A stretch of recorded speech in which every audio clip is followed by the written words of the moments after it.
Mummy जो कह रहे कि कुछ रिश्तेदार आए हैं बिकर के चाय बनवाओ।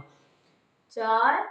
हाँ ठीक है, बना दे रहे हैं। ये रिश्तेदार से सब परेशानी हो। अरे ये रिश्तेदार तो रोज आ जाए, बिल्कुल लाट गए, रोज चाय पिवाओ ना, रोज बनाओ। लेकिन आज हमने ऐसी चाय बना भी, ये भी याद रखे, देख ले शक्कर पत्ती है, शक्कर नहीं है ना पत्ती है।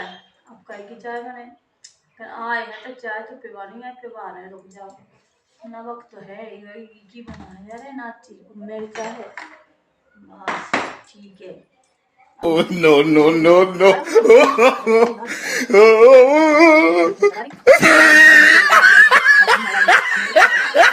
बिल्कुल बेस्ट बने।